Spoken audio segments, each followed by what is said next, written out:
friends, welcome to our channel, Furry Friend Zone. Today we're going to do a review on the Furminator de-shedding tool.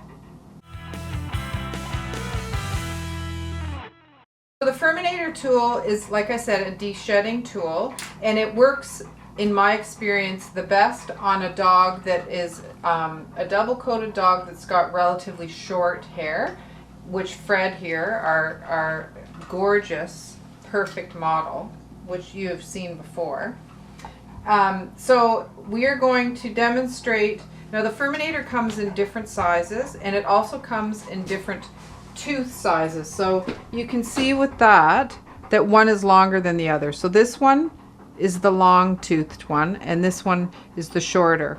So depending on your dog, and on Fred, either one of these tools would work sufficiently. And they also come in different sizes. So what I mean by different sizes is the width of the actual blade across the top. So if you have a smaller dog, the Furminator can accommodate, they can come in smaller. And basically what this blade is, it's almost like a blade that you're using on a clipper. So there's a clipper blade. So it's a similar type thing. You can see the difference. And it works, I mean, obviously a clipper blade is not on a handle, but it's the same idea. It's metal, and it comes in different heights. The price range for the Furminator can range from about $35 to $60 Canadian. This one here is the larger one, so this would be priced higher. This also has a feature on it, this little gray button. Once the hair, you saw me previously pulling out the hair with my fingers, but if you push this in, that will lift the hair out. See that little band there?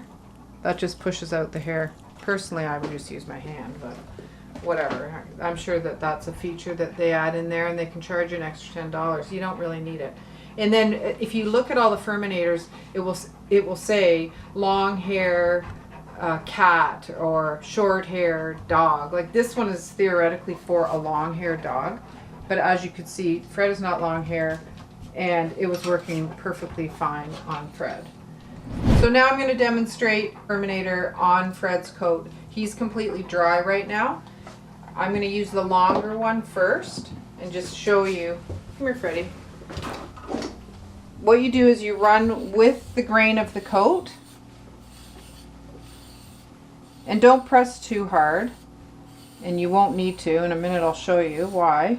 There's all his undercoat coming out, and that's quite a bit. So he's obviously shedding right now. So I'm just going to show you again. And again, I'm not pressing very hard, but there's a lot there. So now that's the long one. I'm going to show you the short one now.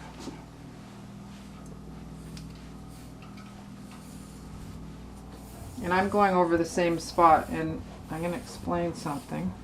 It's coming out a lot with that one too. So obviously both these are fine on Fred. Now I can't stress this enough. The Furminator can be damaging to the undercoat, so you have to be really, really careful not to go over the same spot consistently over and over and over again, because you can literally pull out all the hair and you'll create a bald spot. Someone in our household, no names mentioned. You said this before in a previous video. I know, but what if they don't watch that video? So I'm saying it again because it's a fact. Mm. The crusty one holding the camera at the moment, she's brushing our cat. You can use these on cats too. She's brushing our cat. And actually I was standing, I think almost right where I'm standing right now, and I was grooming a dog, and she was sitting out in the hallway with the cat in her lap, and she's brushing, and I look over at the cat, and my eyes popped out of my head, and my mouth dropped to my knees, because there was a bald spot on the back of the cat, because she had just gone over and over and over and over, and she obviously wasn't paying attention. And then poor little Willow had a bald spot. So these are awesome tools, but you have to be really careful because this is metal, and it can be very abrasive. and it can destroy the undercoat if not used properly. So I can't stress that enough, but it does work. The hair did grow back eventually, though. Yes, the hair did grow back, as hair does, but also you can damage the skin. Yeah. Because the skin's sensitive now because you're rubbing it over and over and It over. was a bit red. Yeah. Yeah. Yes, it was.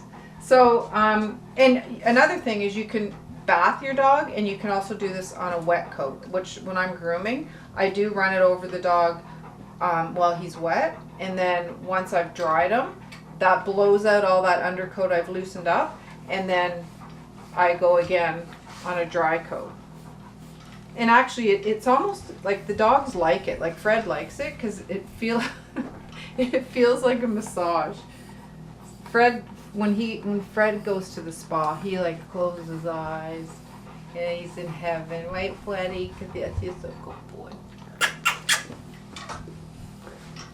So there's still lots coming out of that. So obviously Fred's shedding a lot right now, and again, when your dog is shedding aggressively and at different times of the year, double-coated dogs do tend to shed So do you more even or notice less. a difference then between the two?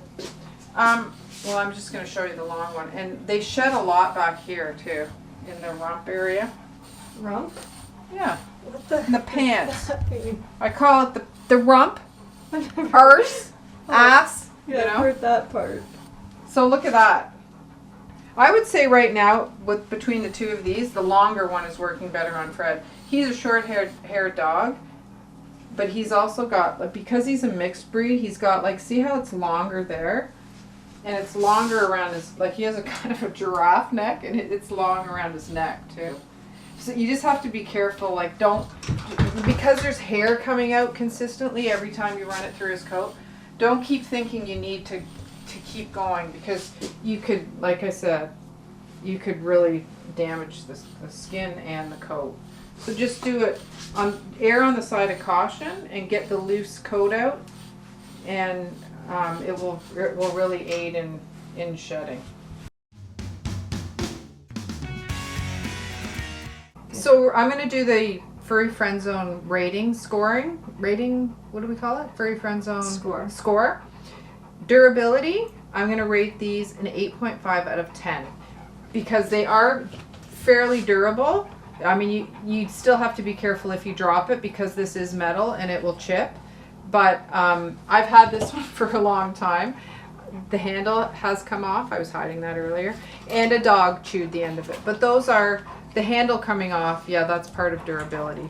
But this one here, this one is very new. And over time, yes, the handle could come off. So 8.5 out of 10. So the next score I'm going to do is on cost. I'm going to give it an 8 out of 10 on cost.